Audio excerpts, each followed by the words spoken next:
In the bustling city of Abuja, a quiet and diligent nurse named Maya Orji lived a life centered around her work. Maya wasn't like the other nurses at Mercy Heights Hospital. She didn't join in the gossip sessions, nor did she engage in the playful teasing that often filled the hallways. She wasn't concerned with wearing extravagant makeup or making herself noticed. She believed that her job was about more than just appearance. It was about care, service, and doing her part to make a difference.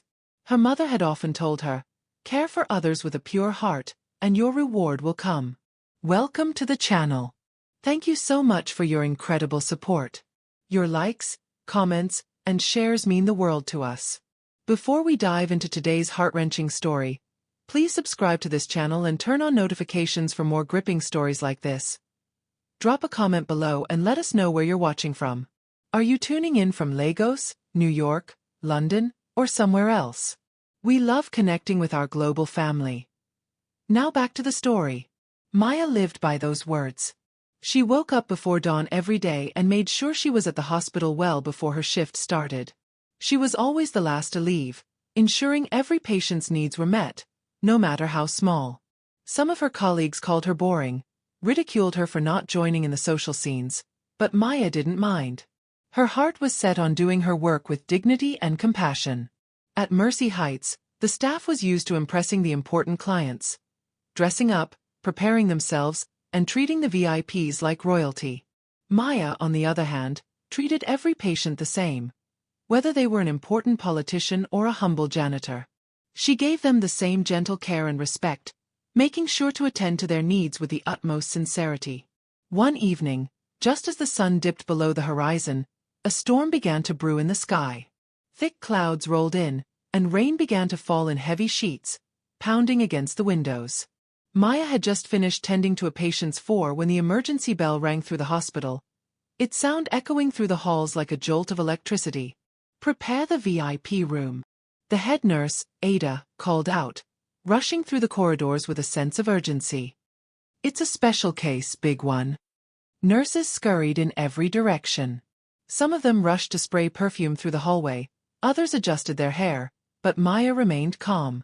She walked straight to the ICU wing, her step steady, her mind focused. Minutes later, a black SUV screeched to a halt outside the emergency entrance. The doors flung open, and 3 men hurried out, followed by another with dark glasses. A stretcher was pulled from the vehicle. On it lay a man, pale, unconscious, with tubes connected to his nose. His chest rose and fell weakly. Maya's colleague, Nurse Lami, whispered, "Is that who I think it is?" "The oil mogul, Chief Kofi Ease," Nurse Amara replied in a hushed voice. "The billionaire who owns half of Abuja. His family just fought over his will last year." The entire hospital seemed to freeze. Doctors rushed to the man's side, and the matron herself descended from her office, looking concerned. The whispers intensified, but amidst the clamor one thing was clear: this man might not survive the night. They took him to the VIP ICU suite, where the staff worked with precision. Machines beeped in rapid succession, and the matron called for extra hands. But by the time the clock struck midnight, the hospital fell silent. Visitors were asked to leave, and the staff rotated shifts. By 2 a.m., the halls were quiet. Most of the staff had gone to rest, but Maya stayed. She sat quietly by the side of the man's bed, watching his slow, shallow breaths. His face was bruised, his lips dry, and his eyes, once sharp, were now closed in deep slumber. The storm outside had died down, and the first light of dawn was starting to creep through the windows. Maya reached for a cotton ball soaked in warm water and gently cleaned the blood from his face. As she worked, the door opened, and the matron walked in, pausing when she saw Maya still there. "You're still here?" the matron asked, surprised. Maya nodded, never taking her eyes off the patient. "I'm watching his vitals," she said softly. The matron studied her for a moment, a hint of curiosity in her eyes. "You're a strange one, Maya," she said. "You don't even flinch around someone like him." "Do you know how powerful this man is?" she asked again, her voice full of disbelief. Maya's gaze never wavered. "I just see a sick man," she replied gently. The matron didn't say anything.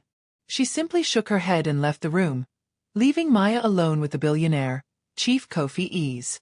Maya stayed there, her focus never shifting, until the rain stopped. She remained by his side through the long, quiet night. She stayed until the birds outside began to sing, and the clock ticked past 6 in the morning. And then it happened. The man's fingers twitched. Maya jumped to her feet, startled. She leaned in closer. His eyes fluttered open slowly. Dull, unfocused, but they locked onto hers. His lips moved, but no sound came out. Maya's heart raced. She gently touched his shoulder. "Do you know your name?" she asked softly. His eyes blinked once, as if struggling to understand. He tried to speak, but only a rasping breath escaped his lips. Maya quickly brought a straw to his lips, helping him drink a little water. "Who are you?" he asked in a hoarse whisper. "I'm Maya," she replied, squeezing his hand. "I'm a nurse.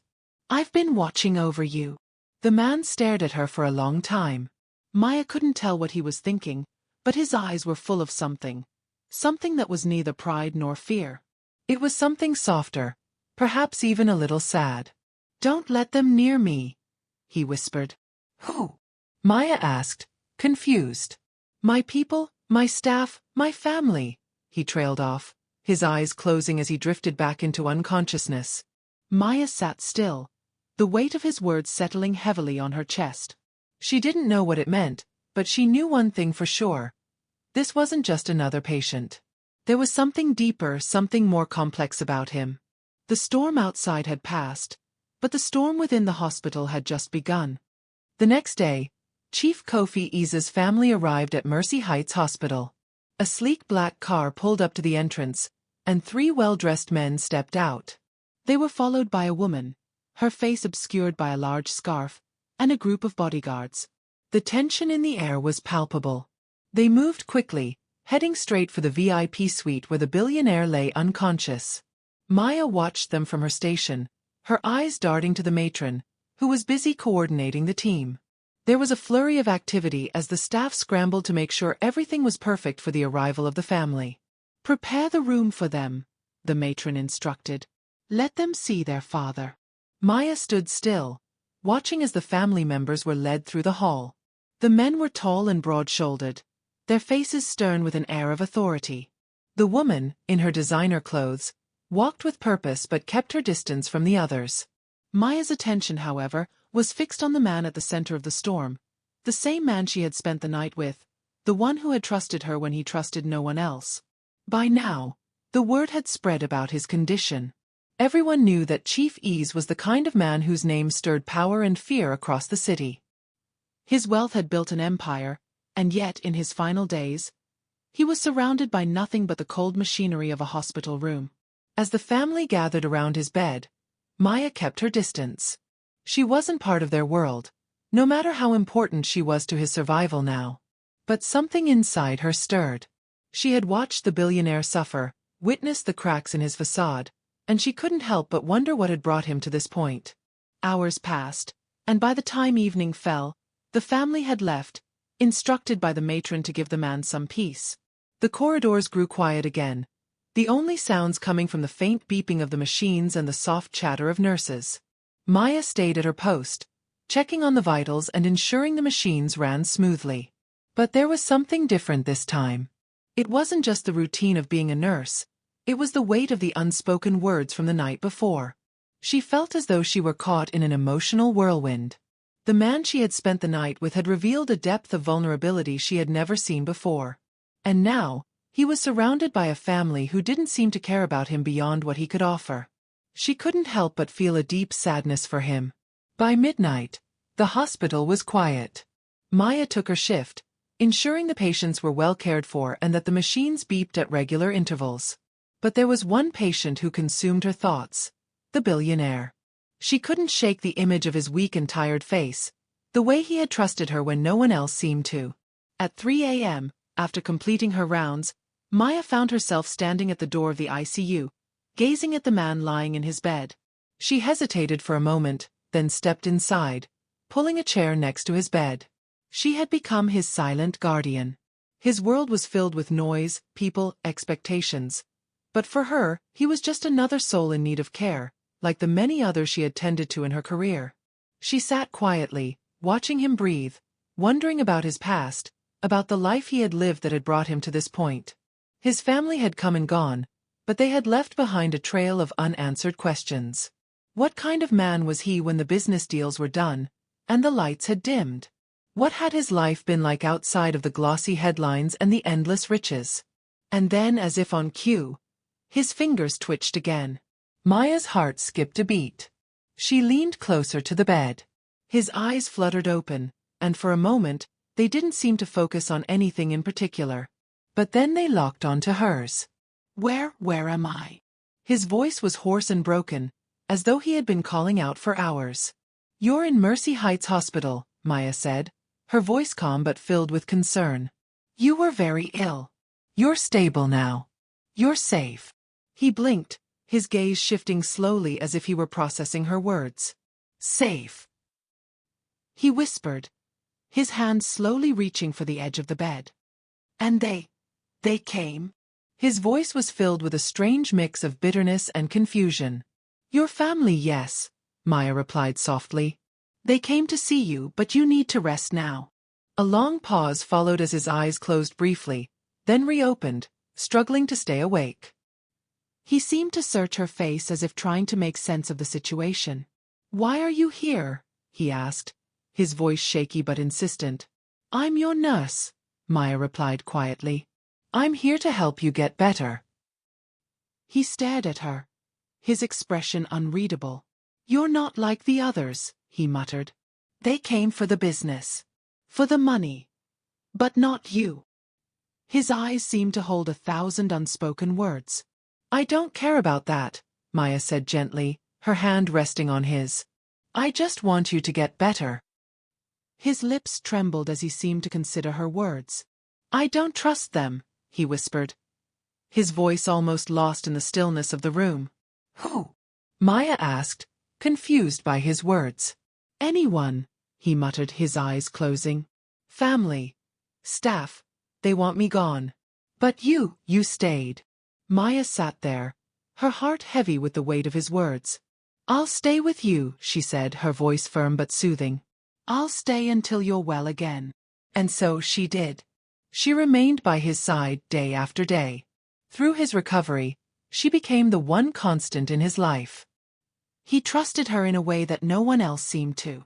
She fed him, adjusted his medications, and listened to him speak in soft whispers about his regrets and losses. He didn't want to talk about his wealth or business deals. He wanted to talk about his life, the mistakes he had made, and the woman he had lost. As the days passed, Maya couldn't help but wonder about the family that had abandoned him when he was most in need. They hadn't come to check on him, hadn't shown any real concern. But now, Maya was left to hold the pieces of a broken man's soul, and she wasn't sure how much longer she could do it. But she stayed. And in the silence between them, a bond began to form, one that Maya couldn't explain. As the days stretched into weeks, Maya continued to care for Chief Kofi's, or as she now called him, Idris. He had begun to show signs of recovery, though his progress was slow. The once dominant figure in Abuja's business circles, whose name was uttered in awe and fear, was now a shadow of his former self. Fragile, vulnerable, and haunted by something that had not yet been revealed. Maya often found herself alone with him in the room, watching over him as he slept or drifted in and out of consciousness. She had heard the whispers in the hospital. The staff was still unsure why she, the quiet nurse, had been given sole access to the VIP room. Some of them speculated that she had won his favor, but Maya knew better. She hadn't earned his trust with words or grand gestures. It was her presence, her calm demeanor, that had drawn him to her. And for some reason, he trusted her more than anyone else. More than his own flesh and blood. But as the days went by, Maya began to see glimpses of a side of Idris that no one else seemed to notice. He wasn't just a sick billionaire. He was a man who had made mistakes, who had loved deeply, and who was now trying to reconcile with a past that seemed to weigh him down at every turn. One evening, as the rain pattered softly against the windows and the moonlight cast a silvery glow across the room, Idris spoke again. Maya, he whispered, his voice weak but steady. Do you ever wonder if it's too late to fix things? Maya looked up from the medical chart she had been studying, surprised by the question. Idris had been quiet for hours, his eyes closed, seemingly lost in thought. She set the chart down and walked over to his side. "Fix what?" she asked gently, taking his hand in hers. He didn't respond immediately, his gaze drifting out the window as if searching for something in the night. His chest rose and fell with labored breaths, and for a moment, Maya wondered if he would fall asleep again. But then he spoke, his voice hoarse, the words heavy with regret. "My family," he said. "My sons. My business. My mistakes. I've built an empire, but what have I built with my own hands? I've lost everything that matters." Maya's heart ached for him. She had heard bits and pieces of his story. His rise to wealth, his power, his reputation. But now, hearing him speak with such vulnerability, she realized how much pain he carried inside. He wasn't just a billionaire. He was a man who had been broken by his own choices. "You haven't lost everything," Maya said quietly, her voice soft and reassuring. "You have a chance now, to make things right." Idris turned his head toward her. His eyes filled with something that could only be described as longing. "Do you believe that?" he asked, his voice barely above a whisper. "That it's not too late?" Maya nodded, squeezing his hand gently. "I believe that everyone has the chance to make amends, no matter what they've done." Idris smiled faintly, a sad, resigned smile. "Maybe you're right. But I don't know if it's enough." The door opened softly, interrupting their conversation. Nurse Lomi stepped in, her face a mixture of concern and professionalism. "Time for your medication, Chief Ease," she said, her voice brisk. Maya stepped back as Nurse Lomi adjusted the drip and prepared the medication. The moment between her and Idris had been brief, but in those few minutes, something had shifted. She had seen the cracks in the facade, the desperate desire to make things right before it was too late. As Nurse Lomi left the room, Maya returned to her chair by the window, lost in thought. She had heard rumors about Idris's family, the way they fought over his wealth, the betrayals, the hidden resentments. But Maya hadn't yet witnessed the depth of the fractures within his family. She had been so focused on caring for him that she hadn't realized how deeply the wounds ran. She wondered if he would ever find peace before it was too late. Would his family ever truly forgive him for his neglect, for abandoning them when they needed him the most? Or had the damage been done beyond repair? The next day, Maya's routine remained unchanged. She administered medication, monitored his vitals, and listened as he spoke in fragmented sentences about his past. His words were always heavy with regret, but he was starting to open up more, starting to trust her more. Maya knew that the road to healing wasn't just physical for him. It was emotional, spiritual, and maybe even psychological. But then, as if on cue, the storm outside seemed to mirror the one brewing within the walls of Mercy Heights Hospital. It was mid-morning when the door to Idris's ICU room opened suddenly. A tall, sharp-featured man stepped inside, his cold gaze immediately locking onto Maya. His presence was commanding, almost intimidating. "Who are you?" the man demanded, his voice harsh and accusing. Maya looked up, startled by the abrupt intrusion. "I'm Maya," she said calmly. "I'm his nurse." The man didn't soften at her response. Instead, he marched forward, his eyes scanning the room, landing briefly on Idris before returning to Maya. "You're the one who's been here all night with him, aren't you?" he asked, his tone cold. "You think you can just—" "I think you need to leave," Maya interrupted, standing up to meet his gaze. Her voice was calm, but there was an authority in it that surprised even herself. "This is a hospital, not a place for confrontation." The man's eyes narrowed, his lips curling into a sneer. "I'm Malik," he said stiffly. "I'm his son." Maya stood her ground, her hands folded in front of her. She had heard of Malik, of course. He was one of the many children from Idris's marriages, but this was the first time she'd met him in person. Malik didn't waste any time. "I want to see him," he said, his voice demanding. "My father and I need to talk. Now." Maya looked over at Idris, who had drifted off into a restless sleep. She hesitated. Idris had made it clear that he didn't want to see anyone but her. But Malik was his son. He had a right to see his father. "I'm afraid you'll have to wait," Maya said, her voice calm but firm. "He's not in a state to talk to anyone right now." Malik's eyes flashed with irritation. "Don't tell me what he can and cannot do," he snapped. "He's my father, and I'll speak with him when I'm ready." Maya took a step closer to him, her voice lowering. "I don't think you understand," she said, her words deliberate. "He trusts me, not you. If you want to speak to him, you'll need to wait." Malik's face turned an angry shade of red, but he didn't press further. Instead, he turned on his heel and stormed out of the room, slamming the door behind him. Maya let out a slow breath, her heart racing. She couldn't help but wonder how long Idris would be able to live in this kind of tension.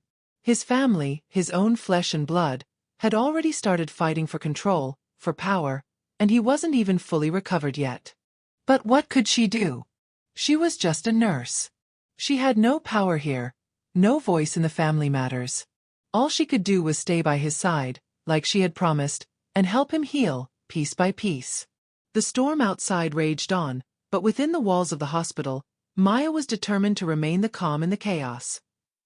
The days that followed were marked by an uneasy silence. The tension in the air at Mercy Heights Hospital had thickened, like a storm waiting to burst. Malik's anger from the previous day still lingered, though he didn't return to the ICU again. Instead, he sent his lawyers, his assistants, people who were eager to find out more about Idris's condition and, more importantly, his will. It seemed that the fight for control had already begun. Maya did her best to block out the chaos that surrounded her. She focused on her work, knowing that the only thing she could do for Idris was to help him heal. But with each passing day, it became harder to ignore the whispers in the hallway. Nurses and staff exchanged hushed conversations about the family drama, about Malik's threats, and about the possible inheritance dispute that seemed to be brewing. It was early one morning when Maya arrived at the hospital to find a new layer of tension in the air. The usual calm was gone, replaced by something darker, more urgent. The nurses at the front desk spoke in low voices as she passed by. She gave them a quick nod, her heart already heavy with the knowledge that something had shifted overnight. When Maya reached the ICU, she was greeted by a sharp-faced nurse named Tanya, who looked unusually frazzled. "Something's happening, Maya," Tanya said, her voice tense. "I don't know what it is, but there's more to this whole situation than we're being told." Maya didn't respond immediately. Instead, she walked past Tanya, pushing open the door to Idris's room. She was used to the controlled chaos of the ICU, but this morning felt different. Idris's room was eerily quiet, the machines beeped in a steady rhythm, and his body lay still beneath the sheets. Maya took a deep breath and walked to his bedside, her focus shifting to the task at hand. She was determined to give him the best care possible, no matter what happened outside the walls of this room. She sat down in her usual spot, adjusting the drip and checking the monitoring equipment. But as she worked, something tugged at the back of her mind. She could feel the weight of the hospital's atmosphere pressing down on her. The unrest, the whispered conversations. It was as if the entire hospital was waiting for a storm to come. It wasn't until later that morning when she was finally called to meet with the matron. Maya had been expecting it. There was no way she could continue working without understanding the bigger picture. As she entered the matron's office, she was met with a serious expression. "Maya," the matron began, her voice careful, "we've received some news about Chief Ease. His family is in turmoil. They're already starting to make moves behind the scenes. The pressure is rising." Maya nodded, her stomach tightening. "What kind of moves?" The matron leaned forward, her eyes filled with concern. "Malik has hired private investigators, and they've already begun digging into his personal life. They're demanding access to his medical records, trying to gain control over his will and assets before he's even passed." Maya's heart sank. She had sensed the power struggles lurking beneath the surface, but hearing it confirmed made her realize just how dangerous things were becoming. This wasn't just a family affair anymore. It was a battle for control, one that would leave no room for mercy. "I've been instructed to ensure that you are kept out of these matters, Maya," the matron continued, her voice softer now. "The last thing we need is more drama. It's not safe for you to be involved." Maya's brow furrowed. What do you mean, not safe? You've been too close to him, the matron said gently. People are starting to talk. Malik's people have already asked about you. He's suspicious of your role in all of this. Maya felt a chill run down her spine. She hadn't expected it to happen so quickly. Her connection to Idris had been professional, or so she thought.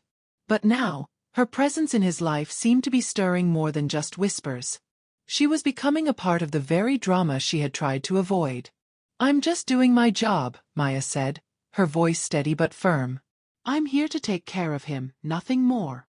The matron gave a small nod, but there was no mistaking the worry in her eyes. I know, Maya. But the world around us isn't so simple. I'm just warning you to be careful. These people, his family, they don't play fair. Maya swallowed the lump in her throat. She didn't want to be involved in the mess that was unfolding, but she could already feel herself being dragged into it. She couldn't walk away now, not when he still needed her. I'll be careful, she promised, though she wasn't sure if she truly believed her own words. As the matron finished the conversation, Maya walked back to the ICU wing, her mind swirling with the new information. She had to stay focused on Idris's recovery, but the world outside was closing in on them both. The hospital was no longer just a place of healing. It was becoming a battlefield. That afternoon, when Maya entered Idris's room, she found him awake. His eyes were open, though still dull, and his breathing was shallow. He turned his head slightly as she approached, a faint smile forming on his lips. Maya, he whispered, his voice barely audible. You're still here. Maya smiled gently, sitting down beside him. Of course I'm here, Idris. I'm not going anywhere. His gaze softened, and for a moment, Maya saw the vulnerability he had tried to hide behind his wealth and power. I don't trust them, he murmured. My family. They only want what they can take. Maya squeezed his hand reassuringly. I'm not going anywhere either, she said quietly. I'm here to make sure you're okay. That's all that matters. Idris's eyes closed for a moment, as if he were resting, but Maya could see the flicker of something else behind his closed lids. Something like regret, something like fear. I've hurt so many people, he whispered. My family, the woman I loved. The one who left. And now, it's too late. Maya sat quietly for a moment, her heart aching for him. She knew he was talking about his past, the mistakes that had haunted him for so long. But it wasn't too late for him. It couldn't be. You can still fix things, Maya said softly, her voice full of quiet hope. It's not too late. Idris didn't respond. Instead, he lay still, his breathing steady, though his face was filled with the weight of his memories. For the first time since Maya had met him, he seemed at peace, if only for a moment. Maya didn't know what the future held for Idris or for her, but one thing was certain. She was in this with him. Whatever happened next, she would stay by his side. No matter the consequences. Maya sat beside Idris's bed, her eyes following the slow rise and fall of his chest. The faint beeping of the machines was the only sound in the sterile room, but to her, it felt like the calm before a storm. The tension surrounding him seemed to grow with each passing day. While his family continued their power struggle outside, Maya found herself in the center of a battle that was as much about loyalty and truth as it was about inheritance and wealth. Despite the noise of the outside world, Maya focused entirely on Idris. She had taken it upon herself to care for him, not just as a patient, but as a person who had lived a life filled with choices, regrets, and a desperate search for redemption. He wasn't the man the headlines painted him to be. He wasn't just a businessman with billions in assets. He was a broken man, fighting against time, battling against the consequences of his own actions.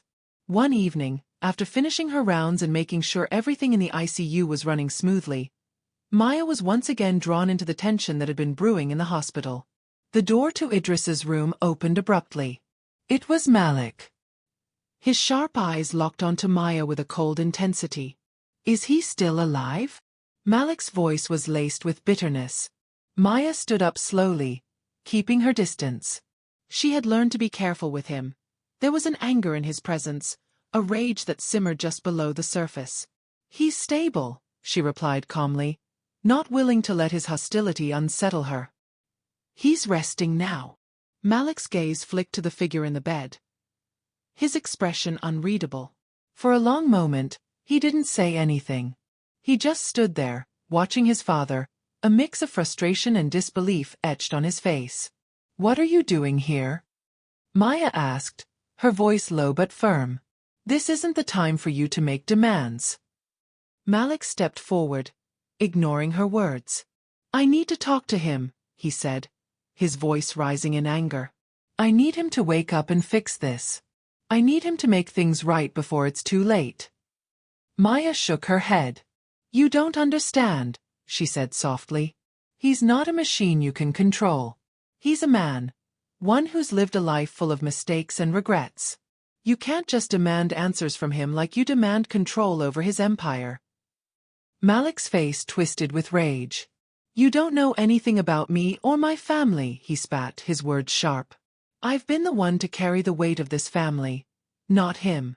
And now, when he's on his deathbed, he expects to fix everything? It's too late for that." Maya took a step back, her heart pounding in her chest. There was a pain in Malik's voice, a deep-rooted bitterness that spoke of years of neglect and resentment. She couldn't blame him for feeling the way he did. But there was something in his eyes, something that made her believe he wasn't as sure of his anger as he wanted to be. "You're right about one thing," she said quietly. "It's too late for many things. But not for everything." Malik's gaze narrowed as he met her eyes. "What do you mean?" Maya didn't reply immediately. Instead, she turned to look at Idris, his body still and silent in the bed. For a moment, she just stared at him, unsure of what to say. She had never been one for speeches or grand gestures. But there was something about this moment, the urgency, the weight of what was happening, that made her feel like the truth needed to be spoken. "Your father, he's not just a businessman," Maya said, her voice steady but full of emotion. "He's a man who's lost everything. And in his final days, he's searching for something more than money or power. He's searching for peace, for redemption." Malik laughed bitterly. "Redemption? Peace? What's that worth when everything is falling apart?" "It's worth everything," Maya said, her voice unwavering. "It's worth more than any business deal or inheritance. It's the only thing that matters when everything else is gone." For a long time, Malik stood there, silent, his anger simmering beneath the surface. Then, without a word, he turned and stormed out of the room, leaving Maya alone with Idris once again. Maya exhaled, her body tense.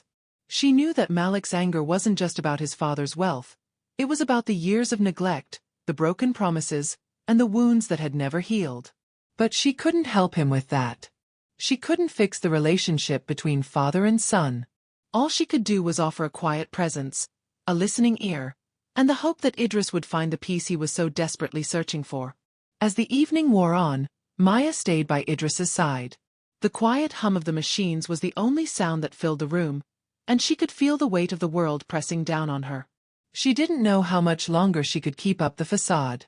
The pressure from the hospital, from Malik's family, from the world outside, it was starting to take its toll. But she remained. She stayed at Idris's bedside, her heart heavy with the knowledge that his time was running out. There was nothing more she could do for him except be there, as she had promised. That night, after the last round of medications had been administered and the staff had all gone to rest, Maya sat in the dimly lit room, her eyes heavy with fatigue. She had been caring for Idris for so long now that she had started to feel like a part of his world. She knew his routines, his moods, his pain, and in some strange way she had come to care for him, not as a patient, but as a person who had a life, a history, and a story that needed to be told. She was just about to close her eyes when she heard a faint sound, a soft groan. Maya's heart skipped a beat. She rushed to his side, her pulse racing. "Idris?" she whispered urgently, shaking his shoulder. "Can you hear me?" His eyes fluttered open, and for the first time in days, he looked at her with clarity. His gaze was still heavy with exhaustion, but there was something else there. Something deeper. "You stayed," he whispered, his voice weak. "You didn't leave." Maya smiled gently, brushing his hair back from his forehead. "I promised I wouldn't." His lips parted, as though he was trying to speak, but his breath caught in his throat. Maya quickly grabbed a glass of water and helped him drink. He coughed lightly, his eyes closing again as he rested against the pillow. "You're still here," he repeated, his voice faint but filled with gratitude. "I thought I'd lost everyone." "You haven't lost me," Maya said softly. "Not yet."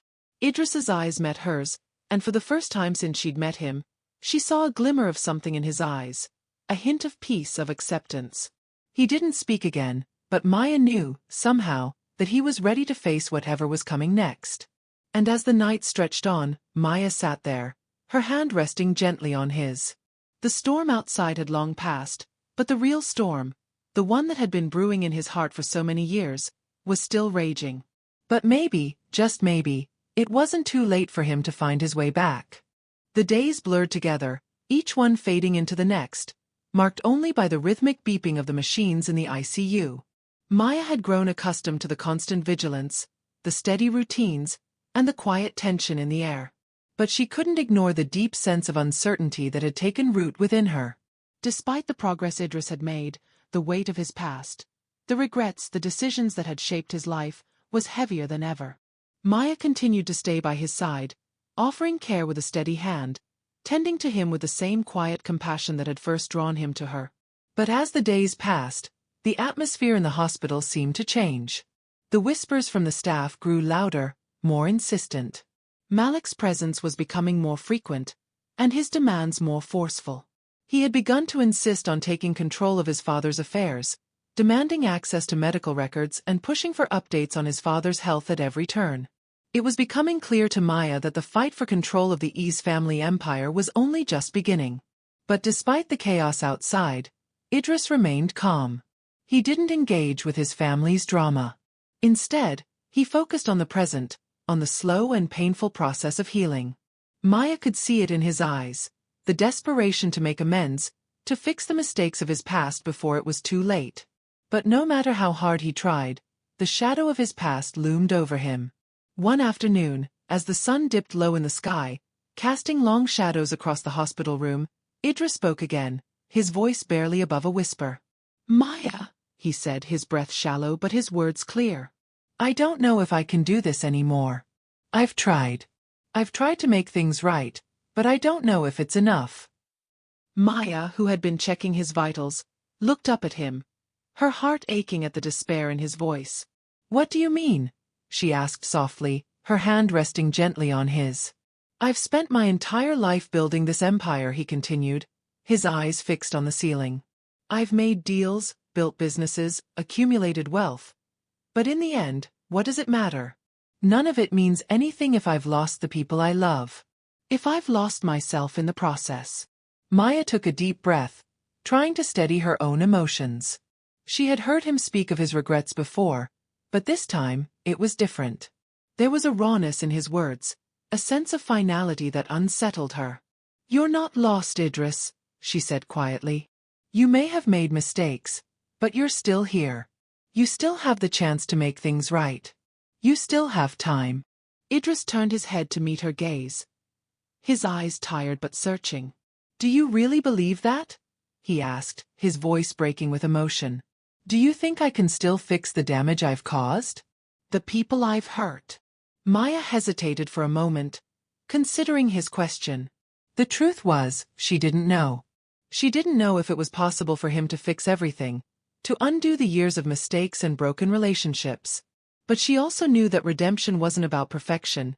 It was about trying, about making the effort, about taking responsibility for the choices you made. "I believe that you can make a difference," she said finally. "It might not be easy, and it might not be immediate, but I believe that if you're willing to face your past, you can find a way forward." Idris's lips trembled as he processed her words. For a long moment he didn't speak. He just lay there, eyes closed, as if he were weighing her words against the weight of his own memories. Maya didn't know what he was thinking. But she knew one thing. He was changing. Slowly, but surely, the man who had once been consumed by power and wealth was starting to shed the armor he had built around himself. She could see it in the way he looked at her, in the way he trusted her more than anyone else. But even as she tried to comfort him, Maya could feel the storm brewing once again. The family would not be ignored for much longer. Malik's power-hungry demands would soon bring the fight to a head. And though Maya had no desire to be caught in the middle of it, she knew that it was inevitable. That evening, after a quiet dinner in the staff lounge, Maya received an unexpected visitor. The matron, who had been distant lately, called her into her office. "Maya, I need to speak with you," the matron said, her voice tight with urgency. Maya followed her into the small office, where she was met with a serious expression. The matron didn't waste any time. "There's been a development," she said, handing Maya a piece of paper. "A lawyer representing Idris just arrived. He's demanding full access to his father's medical records. He's threatening legal action if we don't comply." Maya felt a wave of frustration wash over her. She had expected this. Malik had always been about control, about power. But to use his father's fragile health as leverage, it was cruel. "What are we going to do?" Maya asked, her voice tense. "We can't just give him what he wants.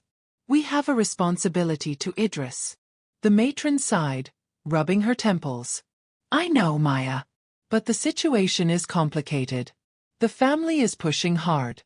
They've already threatened to involve the media. The last thing we need is for this to get out of hand." Maya's mind raced. She had always known that Idris's family would be a source of conflict, but this? This was something else entirely. The battle for control had already begun, and it was moving faster than she could keep up. "You have to be careful," the matron continued, her tone softer now. "We can't protect you if you get too involved. You're too close to this. You need to step back and stay neutral." Maya nodded, but the words stung. She wasn't sure how much longer she could remain neutral. Idris had become more than just a patient to her. He was someone who needed help. Someone who needed her. And she couldn't turn her back on him now. Not when he was so close to facing the consequences of his past. "I'll do what I can to help," Maya said quietly, though she knew that the fight wasn't over. It was only just beginning. That night, as Maya walked back to the ICU, she could feel the weight of the world on her shoulders. She knew that she couldn't fight the family's battle for them, but she also knew that she couldn't sit idly by. Idris needed her, and she couldn't let him face the storm alone. When she entered his room, she found him awake, staring at the ceiling. His face was etched with fatigue, but there was something else in his eyes now, something that had been missing before. "I don't know what's coming, Maya," he said quietly. "But I'm not afraid anymore. I've been running from the truth for so long, but I can't do it anymore. It's time to face what I've done." Maya stood beside him, her hand resting gently on his. "I'm here with you," she said, her voice steady. "Whatever happens, I won't leave." Idris's eyes met hers, and for the first time since she'd met him, he smiled. Not the smile of a billionaire or a tycoon, but the smile of a man who had finally come to terms with his mistakes. And in that moment, Maya knew that whatever storm lay ahead, they would face it together. "Thank you so much for your incredible support. Your likes, comments, and shares mean the world to us. Before we continue the story, please subscribe to this channel and turn on notifications for more gripping stories like this. Drop a comment below and let us know where you're watching from. Are you tuning in from Lagos, New York, London, or somewhere else? We love connecting with our global family." The storm that had been brewing for weeks finally broke. The air was thick with tension as Malik's threats became a reality. As if the conflict over the Idris family's fortune and legacy wasn't enough, the media frenzy had also exploded, and reporters began swarming Mercy Heights Hospital, eager for any information they could get their hands on. What had begun as a quiet battle in the ICU was now a public spectacle, with every move under the watchful eye of the press. Maya's heart pounded with every phone call she received, each one delivering more bad news. The hospital had been served with legal documents demanding full access to Idris's medical records, a request that was immediately rejected by the matron. But the lawyers didn't stop there. They began threatening to go public with their accusations of malpractice if their demands weren't met. The pressure on the hospital mounted. The administrators had called emergency meetings, and the board had started looking for ways to protect the hospital's reputation. But amidst all this chaos, Maya's mind was still fixed on one thing: Idris. He had been so fragile, so vulnerable, and now, it seemed like the rest of his life was slipping away, not just due to his health, but because of his past actions catching up with him. She sat by his side in the ICU that night, the familiar hum of the machines surrounding them. The room was quiet, but the silence felt oppressive, as though the entire hospital held its breath, waiting for the next move from Idris's family. Maya had just finished adjusting his fore when the door opened. She looked up, and to her surprise, it wasn't Malik who entered, but one of the lawyers, a tall man in a sleek black suit, his expression cold and businesslike. "I'm sorry to intrude," the lawyer said, his voice sharp, "but I've been instructed to speak with you regarding Chief Idris's medical records." Maya stood up slowly, her heart rate picking up as she realized what this meant. She had heard rumors that Malik was planning to push harder, but she didn't expect it to happen so soon. She had always known that her position with Idris was precarious, but now, it felt as though the entire weight of the Idris family's empire was resting on her shoulders. "I've already told you," she said firmly, her voice steady despite the tension in the room. "I can't give you access to his records. Chief Idris is under our care. No one will receive his medical information without his consent or proper legal authorization." The lawyer didn't blink, his gaze unwavering. "You're aware of the situation, I assume?" he asked, his tone turning more forceful. "We've been instructed to prepare for a potential public dispute. If we don't receive the documents we've requested, we may be forced to take legal action. Your refusal could complicate things for the hospital. And for you." Maya felt a chill run down her spine. She knew the game that was being played. The lawyer wasn't just trying to get medical records. He was trying to intimidate her, to force her into making a choice between loyalty to Idris and her own future at the hospital. "I'm just doing my job," Maya replied, her voice calm but firm. "I'm here to care for him. If you want to take this to court, you'll have to go through the proper channels. I'm not going to betray him." The lawyer studied her for a moment before he spoke again. "You've been with him the longest, haven't you?" he asked, his voice softening slightly. "I'm sure you've heard the stories. The family believes he's hiding something that could change everything. If you help us, it'll be better for you." Maya shook her head. "You don't understand," she said quietly. "This is not about power or wealth. This is about a man who is trying to find peace before it's too late. I'm not going to be part of whatever game you're trying to play." The lawyer paused, as if weighing her words, before nodding slowly. "Very well," he said with a sigh. "But remember, you don't have much time. The family has their own plans." He turned and left the room, the door closing softly behind him. Maya let out the breath she had been holding, her mind racing. She had known this moment would come, the moment when the pressure would get too great, when the family would try to seize control of everything. But what could she do? She had made a promise to Idris. She had promised to stay with him, to see him through this. But now, it seemed like the battle was not just about his health. It was about the legacy he would leave behind, the empire that he had built and the family he had failed. And it was clear that the family wasn't going to let him go quietly. Maya returned to her chair beside Idris's bed, her thoughts swirling. She couldn't help but feel like she was being drawn into something much bigger than herself. She had come to the hospital to heal people, to offer care, but now she was tangled in a web of power struggles, family secrets, and legal battles. She wasn't prepared for this. She didn't know how to fight against forces so much larger than her. But one thing was clear, she had a duty to Idris. She couldn't let him face this alone, not after everything they had shared. She had to be his voice, his protector, even if it meant going against the very people who were supposed to care for him. The next morning, as the hospital buzzed with rumors of legal action and family infighting, Maya stood in front of the ICU doors, her heart heavy with the weight of what was to come. She had no idea how the situation would unfold, but she knew one thing for sure: she couldn't back down. Not now. She walked into Idris's room, her mind focused on the task at hand. He was awake, his eyes open, though still clouded with the exhaustion of his illness. He looked at her as she approached, his lips curling into a faint, weary smile. "Maya," he whispered, his voice hoarse. "You're still here." Maya took his hand gently, sitting down beside him. "I'm not going anywhere," she said softly, her voice full of quiet determination. "I'll stay with you. We'll get through this together." For the first time in days, Idris's eyes seemed to clear. He took a slow, deep breath, his hand squeezing hers in return. "I don't know what will happen, Maya," he said, his voice thick with emotion. "But I want to make things right. Before it's too late." Maya nodded, her heart swelling with a sense of resolve. She didn't know what the future held, but one thing was certain. She would be there for him, no matter the cost. The storm outside had passed, but the storm within the hospital was just beginning. The days following the lawyer's visit were filled with tension.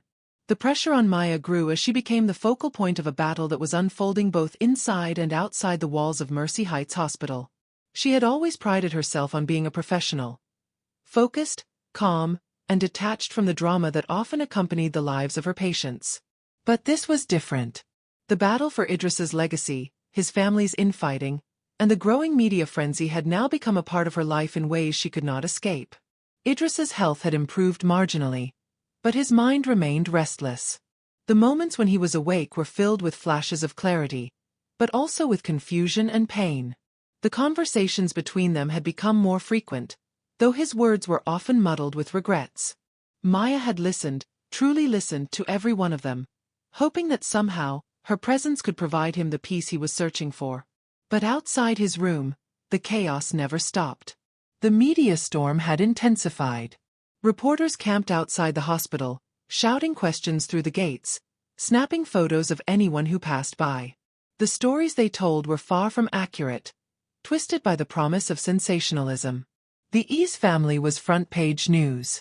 Malik, in his desperation, had become a spokesman for the family, declaring to the press that his father's condition was dire, and that only his family could be trusted to make decisions on his behalf.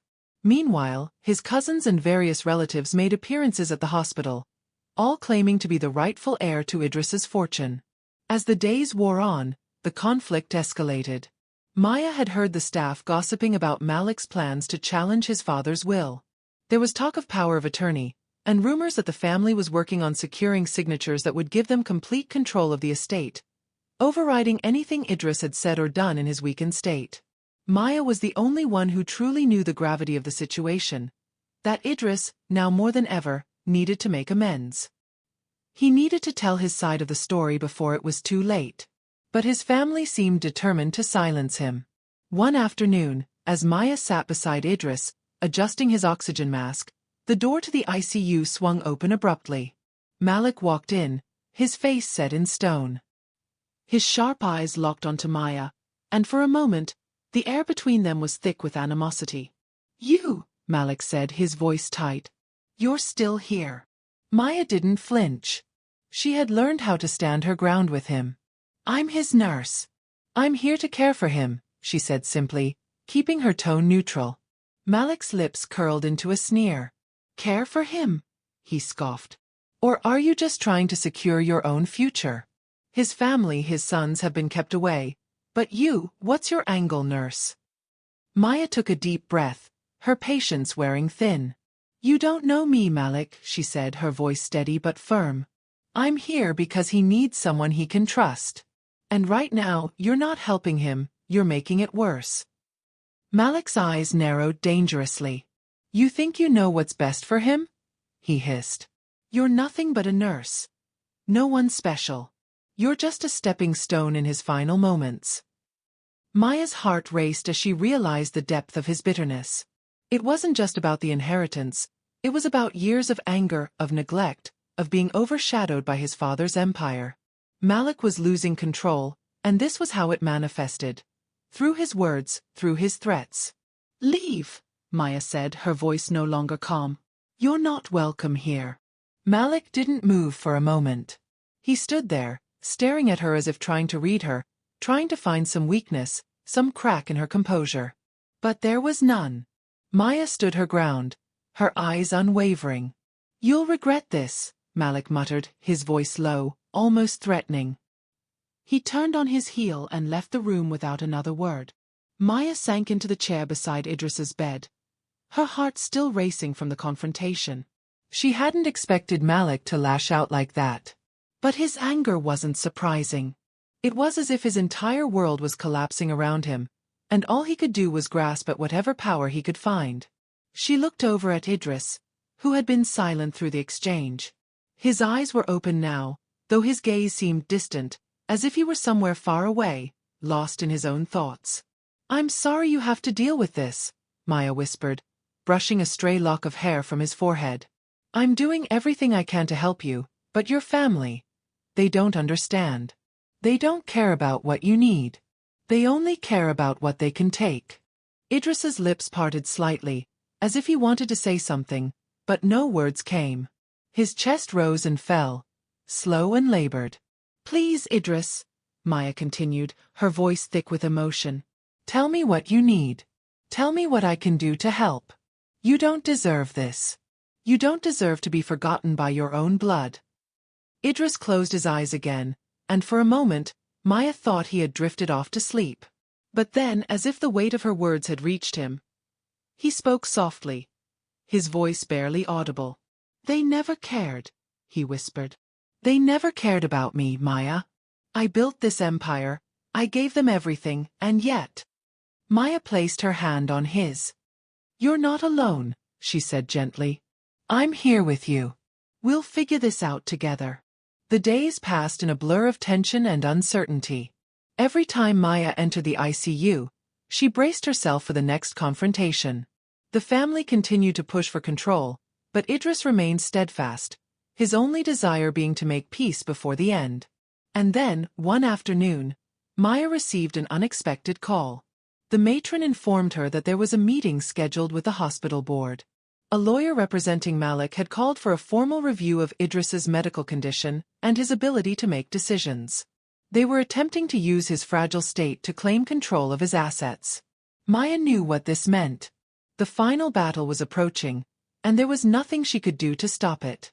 But she also knew one thing. She would not let them take away Idris's chance at redemption. She couldn't. That night, as Maya sat beside Idris, she took his hand in hers, feeling the strength in his fingers, though his body was weak. "Idris, listen to me," she said softly. "I've been with you through all of this. I'm not leaving. But you have to make a choice. This is your chance to take back control of your life. Your family. They won't wait forever. You have to make a decision before it's too late." He looked up at her, his gaze meeting hers with a depth that told her everything she needed to know. For the first time in days, there was a flicker of something in his eyes, something that resembled hope. "I will," he whispered, his voice barely audible. "I will make it right."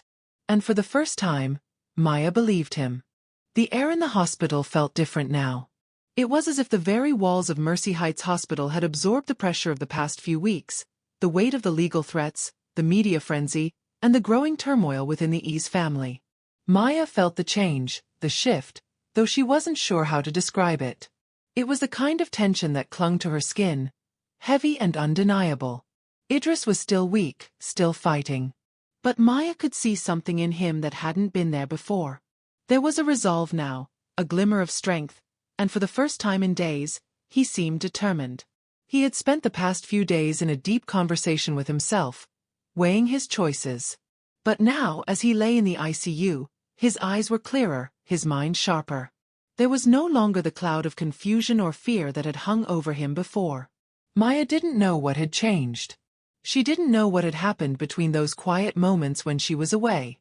But she did know one thing.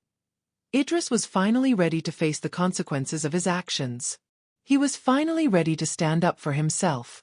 She sat by his side that evening, the quiet hum of the machines around them punctuating the silence. The hospital room, usually sterile and cold, had become a place where Maya had witnessed more vulnerability and rawness than she'd ever experienced in her career. It wasn't just a place for recovery. It had become a place for reckoning. "Maya," Idris's voice came softly, breaking the silence. His eyes opened, though they were still heavy with fatigue. "I've made my choice." Maya leaned forward slightly, her heart quickening. This was it. The moment they had both been waiting for. She took his hand gently in hers, the warmth of his fingers grounding her. "What do you mean?" she asked softly, her voice barely above a whisper. Idris let out a slow breath, his chest rising and falling with the effort. His eyes fluttered as though gathering the strength to continue. I've spent my whole life building this empire, believing that wealth was everything. That power could protect me. But I've lost more than I can ever gain, he said, his voice rough, raw. I've hurt the people who mattered the most.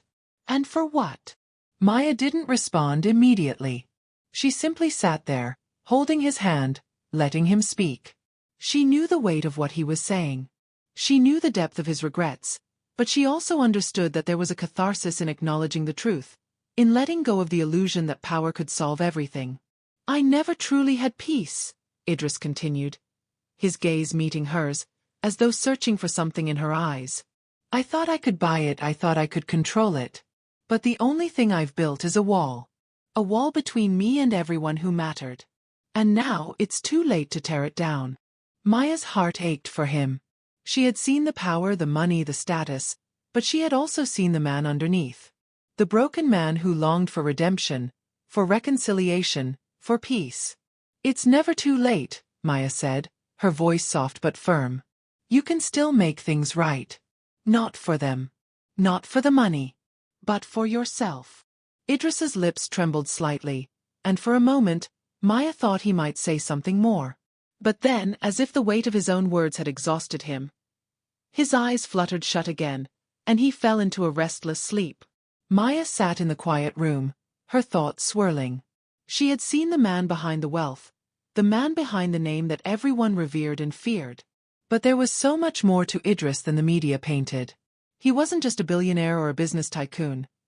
He was a man who had made mistakes, a man who had fallen, and now, a man who was searching for a way to stand up again. It was a long road ahead. And Maya knew that, despite his decision to make amends, there would be obstacles.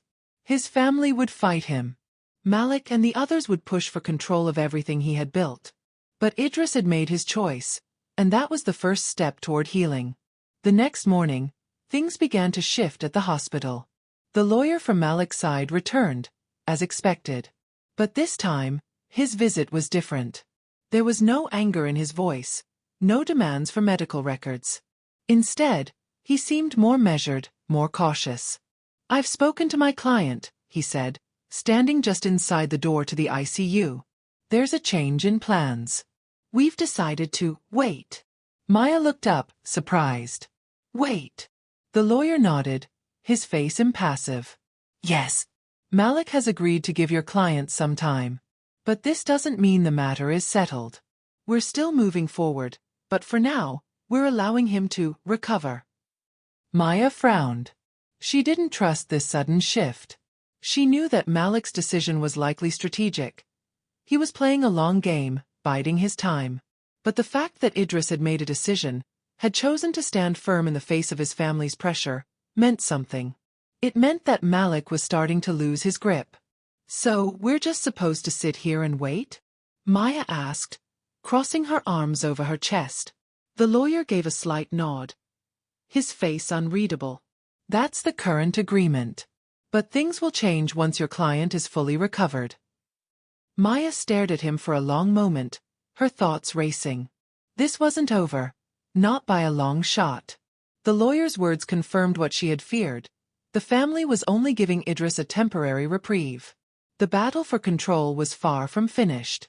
But Idris had made his choice, and Maya would stand by him, no matter what came next. As the day wore on, Maya found herself lost in thought, her mind consumed by the decisions ahead.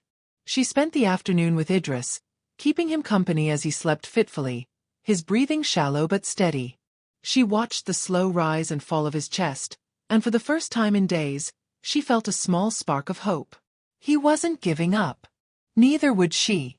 It wasn't about the money, the empire, or the legacy he had built.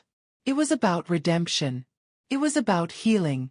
And maybe, just maybe, it was about the chance to find peace before it was too late. But as Maya sat there, the weight of the situation settled heavily on her shoulders.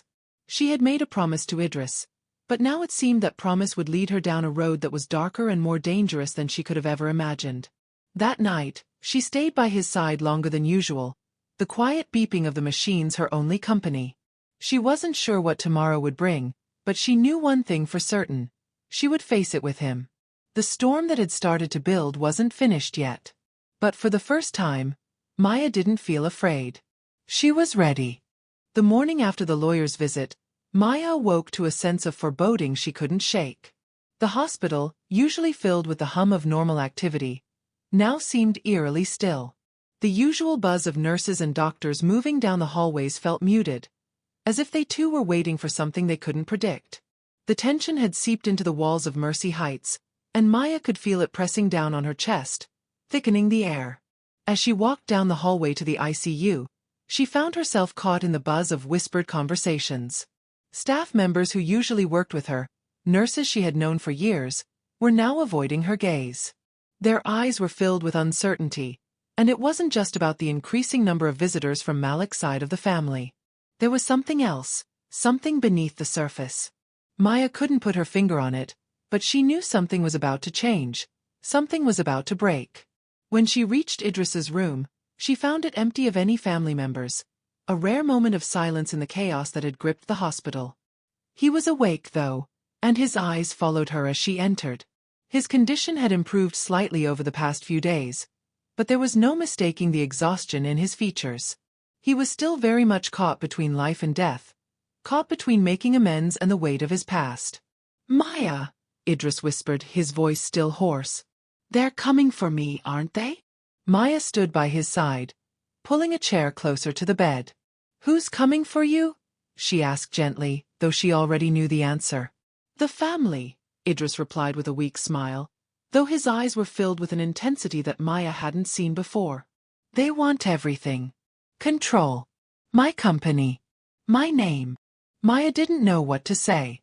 She had seen the anger in Malik's eyes, the hunger for control, but she had never seen it from Idris's perspective. He had spent his life building an empire, one that his children, his relatives, would fight for now that he was at his most vulnerable. It was a battle he would have to face, whether he wanted to or not. "They'll fight over my money," Idris murmured. "They'll fight over my legacy. But they won't fight for me, Maya. Not really. They never did." Maya took his hand, giving it a firm squeeze. "I'm here," she said simply, her voice steady. "I'm not going anywhere." Idris's tired eyes softened at her words, but the pain in them was still there. It was as though he couldn't fully believe that anyone, other than his own flesh and blood, would be willing to stand by him through the storm. "I don't know what's worse," he said after a long pause, "facing my family or facing myself. I've spent so long building up walls of money and power, and now it feels like they're all crumbling. I don't know if I can rebuild them." Maya rested a hand on his arm. "You don't need to rebuild them," she said quietly. "Not all walls are meant to be kept up. Some need to come down." He looked at her, his gaze intense and searching. "And what if those walls are the only thing I've ever known? What if without them there's nothing left?" "Then we'll find something new," Maya replied, her voice unwavering. "You don't have to face this alone." Idris's expression faltered, as though the weight of her words was beginning to sink in. For the first time since their conversations had started, he looked vulnerable, like a man who had finally started to admit the truth to himself. But before either of them could say anything more, the door to the ICU room opened with a sharp click, and Maya felt her pulse quicken as Malik stepped in. His presence was like a shadow in the doorway, cold and commanding. He looked at Maya for a moment, his eyes sharp, before they moved to his father. "Father," Malik said, his voice heavy with authority. "How are you feeling today?" Maya could feel the tension rise again. She knew what was coming. Malik had already started making moves behind the scenes, preparing for what was surely a takeover of his father's assets. His demeanor hadn't softened, not even in the face of his father's illness. Idris didn't respond immediately. Instead, he closed his eyes, as though preparing for the oncoming storm. When he spoke, his voice was quieter, more measured than it had been the day before. "I'm tired, Malik," Idris said slowly, his gaze never leaving his son. "Tired of the fight. Tired of pretending." Malik's expression darkened. He stepped closer to the bed, his jaw tightening. "You're tired? You're tired of everything you've worked for?" Everything I've worked for? Everything you've worked for? Idris repeated, his voice gaining strength. You've spent your whole life trying to control things. You think I don't see that? You don't care about what I've built. You care about what you can take from it. Maya stood quietly in the background, watching the exchange. The tension between father and son was palpable, a lifetime of resentment and expectations boiling over in one moment. But she also knew that this confrontation was more than just a battle for control. It was the culmination of everything that had come before. The hurt, the regrets, the unsaid words. Don't speak to me about what I care about, Malik snapped, his voice cold. You're sick, and you're trying to manipulate me now. You've always tried to control everything. Even when you were healthy, you did everything to make sure you were the one in power. Maya felt the sting of those words, though she couldn't say why. There was truth in what Malik was saying, but it wasn't the whole truth. Idris's desire for control had come from somewhere, from a deep-rooted fear of being vulnerable. And now, at the end of his life, he was finally ready to let go of that fear. He was finally ready to face the consequences of the life he had built. I've made mistakes, Idris said quietly, his voice shaking with the weight of his regret. But it's not too late. I want to make things right. I can't take back the years I've wasted, but I can do better. I can be better. Malik stared at his father for a moment, the rage still simmering in his eyes. But there was something else there now, a flicker of doubt, a crack in his armor. Maya could see it, but she knew it wouldn't be enough to break through. Not yet. I don't care about your redemption, Malik said coldly. I care about the future. Our future. The family's future. And with that, he turned on his heel and walked out of the room, leaving Maya and Idris alone once again. Maya sat down beside Idris, who was still staring at the door Malik had just slammed shut. His face was drawn, the weight of everything he had built, and everything he had lost, bearing down on him. I don't know how much longer I can do this, he whispered, his voice barely audible. The fight's never going to end. It's just going to keep going until there's nothing left. Maya took his hand again, feeling the tremor in his grip. You don't have to face it alone, she said softly. I'm here. You've made the right choice. You're not the same man you were when you came in here. Idris's lips trembled as he met her gaze. His eyes filled with something unspoken. I wish I had listened to you earlier. I wish I hadn't waited this long to make things right. You can't change the past, Maya said gently, squeezing his hand. But you can change what happens next. One step at a time. The following days felt like a series of quiet battles. The hospital, once a place of sterile routines, had become the epicenter of a war that was playing out behind closed doors.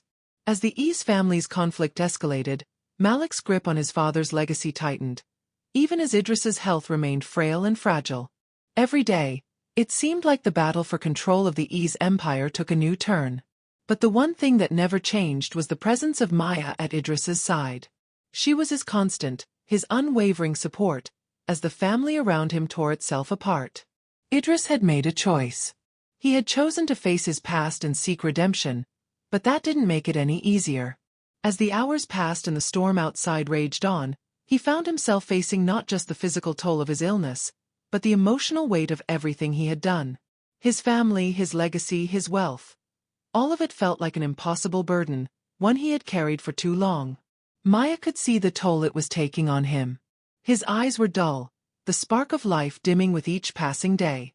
But there was something in the way he spoke, the way he trusted her, that made Maya believe he could still find peace. She had seen glimpses of it, small moments when his walls came down, when he allowed himself to be vulnerable. But then, as if to remind them both of the world outside the ICU room, the door opened again, and Malik walked in, this time with a group of his cousins. They were dressed in business suits, their faces cold and impassive. It was clear they had come to take control, whether Idris was ready or not.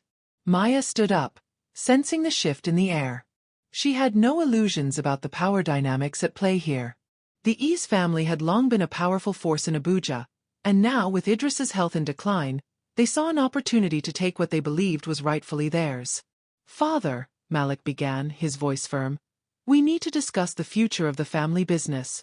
The will needs to be finalized. We can't afford to wait any longer. Idris, still weak and struggling to keep his eyes open, turned his head slowly toward his son. His voice, though faint, was clear. "I'm not ready," Idris said softly, the weight of his words hanging in the air. "I'm not ready to let go of everything just yet. I still have some things left to say." Malik's gaze hardened, and he crossed his arms over his chest. "What's there to say, father? You've had your time. You've built an empire, but now it's time for the next generation to take charge. You're not in control anymore." Maya's heart clenched as she watched the interaction. There was no warmth in Malik's eyes, no understanding of the man who had raised him, no compassion for the father who had given him everything. It was clear that Malik saw Idris only as a means to an end, a man who had something he wanted, something he needed to take. "I'm still here," Idris whispered, his voice weak. "I still have a say. This is my legacy. I won't let you take it from me without at least trying to make it right." The room fell into an uncomfortable silence. Malik and his cousins exchanged glances, clearly unsure of how to respond. Maya could feel the tension rising, the storm outside mirroring the storm within the room. She could see the battle raging in Idris's eyes, the battle between letting go and holding on. It was the final test, the test of whether he could forgive himself, whether he could let go of his empire and find peace before it was too late. Malik's voice broke the silence again, sharp and commanding. "You don't have a choice, father. This is happening whether you like it or not. We have the legal rights now. The company is ours."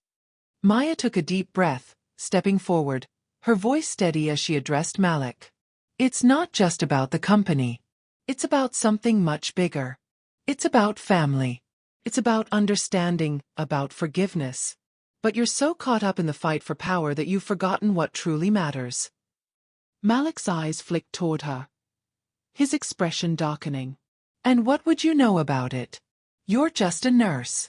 You have no place in this." Maya met his gaze without flinching. "I've been here with your father, Malik. I've seen the man he is beyond the wealth, beyond the title. I've seen his regret, his pain, and his desire to make things right.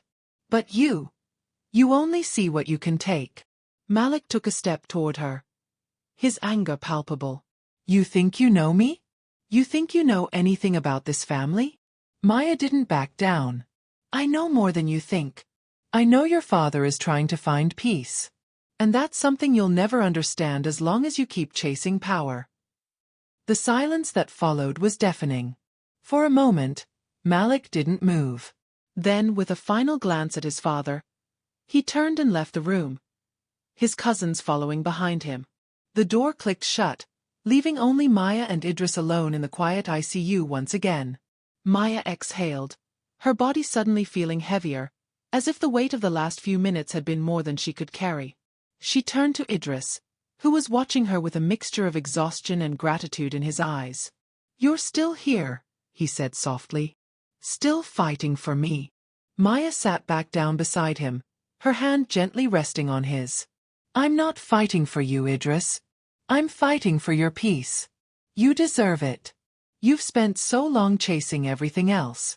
It's time for you to find what you truly need." Idris's eyes fluttered shut for a moment, and when they opened again, there was something different in them. There was a clarity, a softness that hadn't been there before. "I don't know what happens next," he whispered. "But I know I'm ready to let go. I'm ready to find peace." Maya smiled, the weight in her chest lifting just slightly. "It's not too late, Idris. You've already made the hardest decision. You've chosen to face your past. And that's the first step toward healing." He nodded slowly, his grip on her hand tightening just a little. And in that moment, Maya knew that the road ahead wouldn't be easy, but it would be worth it. Idris had finally chosen peace. He had chosen to face the consequences of his past, and in doing so, he had found the one thing he had been searching for all along: redemption. The days following the confrontation with Malik passed in a blur, each one heavier than the last. The family's pressure on Idris had reached a fever pitch. Every moment seemed to carry the weight of a decision that couldn't be undone. The lawyer's visits became more frequent, and the legal documents piled up. But despite the constant barrage from Malik and the rest of the family, Idris held firm. He was tired, yes. But there was a quiet strength in him now, one that Maya had never seen before. The hospital was no longer just a place of healing. It had become a battleground. But in the midst of it all, Idris seemed to be finding peace. It was as if the walls he had built around himself were finally starting to crumble, piece by piece. He had chosen to confront his past, to face the mistakes he had made, and now he was finally allowing himself to heal. Maya had been by his side through every moment of it, offering comfort, care, and a steady presence. She had seen him at his lowest, his most vulnerable, but she had also seen him reclaim something important. He wasn't the man he had been before. He was someone new, someone who was finally ready to let go of the past and make peace with what he had left. The morning came with a stillness that was unusual for the hospital. The usual sounds of footsteps in the hallways, the beeping of machines, and the chatter of nurses had all quieted down. It was as if the entire world was holding its breath, waiting for something to change. Maya entered the ICU room, as she did every morning, but today was different. Idris was awake, though his face was pale and his body weak. He looked at her with an intensity that made her pause. "Maya," he said softly, his voice rough, "I've made my peace." She took a step closer, her heart skipping a beat. She had heard him say this before, but this time it was different. This time, there was no uncertainty in his voice. No hesitation. There was a calmness in his eyes that spoke volumes. "I know," Maya replied, sitting down beside him. "You've done everything you could. You've faced your past, and you've chosen to let go. That's more than most people can do." Idris's lips trembled as he smiled faintly. "I've spent my whole life running, Maya. Running from the truth, from my mistakes. But now, I'm ready to stop running. I'm ready to face whatever comes." Maya felt a lump form in her throat, but she pushed it down. She had been through so much with him, and now, seeing him like this, finally at peace, was a bittersweet moment. She had always believed in the power of redemption, in the ability to change, but she had never truly seen it happen until now. "You don't have to face anything alone," she said softly, her voice steady. "I'm here. You've made your choice. And you're not alone." Idris nodded slowly, his gaze softening. "I've never been good at trusting people," he murmured, "but you've shown me what it means to truly trust. You've been my strength when I had none left." Maya didn't know how to respond. She simply held his hand, the warmth of his fingers grounding her. There was nothing more she could say. The man she had met at the hospital was not the man sitting in front of her now. He had changed, not because of the wealth or the empire, but because he had chosen to let go of the weight that had been holding him back. The door to the ICU room opened, and Maya turned to see the matron step inside. The usual cool demeanor she carried had softened, her face a little more tired, a little more resigned. She looked at Idris with a sense of understanding, a silent acknowledgement of the journey he had been on. "You've made your decision then?" the matron asked quietly, her voice gentle. Idris looked at Maya, then back at the matron. "Yes," he said, his voice steady. "I'm ready. It's time for me to let go of the things that have been holding me captive." The matron nodded, her eyes softening. "It's not easy, you know," she said, her tone filled with empathy. "But you've done what many cannot. You've found your peace. And that's more than enough." As the matron left, the room fell into a quiet calm. Maya and Idris were alone again, and for the first time in days, there was no tension in the air. No rush, no anxiety. Just the sound of Idris's steady breathing, the quiet hum of the machines, and the peace that had settled between them. Later that evening, as the sun began to set, casting long shadows across the room, Maya sat by the window, looking out over the city. The world outside was still, almost serene, but the weight of the last few weeks hung in the air. The storm that had raged outside was over, but the aftermath lingered in her mind. Idris had made his choice. He had found his peace. And now, the world would continue to move forward. But there was something different about it all. Maya had been a part of something profound, something life-changing. She had witnessed the transformation of a man who had once been consumed by power and fear, And now he was free. Free from the chains of regret. Free from the weight of his past. Idris's eyes fluttered open, and he looked at her. His gaze tired but filled with something deeper. "I can rest now," he whispered, his voice barely audible. Maya stood and walked over to his side, her heart swelling with emotion. She didn't know what the future held, but she knew one thing. Idris had found the peace he had been searching for. He had finally let go of the walls he had built around himself, and in doing so, he had found freedom. "You can," she said softly, her voice full of love and tenderness. "You can rest." And with that, Idris closed his eyes, his breath steady and calm, as he drifted into the peace he had longed for. Maya stood by his side for a long while, her hand resting gently on his. She didn't need to speak anymore. She had kept her promise to him. She had helped him find peace. And that was enough. Thank you so much for your incredible support. Your likes, comments, and shares mean the world to us. Don't forget to subscribe to this channel and turn on notifications for more gripping stories like this. Drop a comment below and let us know where you're watching from. Are you tuning in from Lagos, New York, London, or somewhere else? We love connecting with our global family.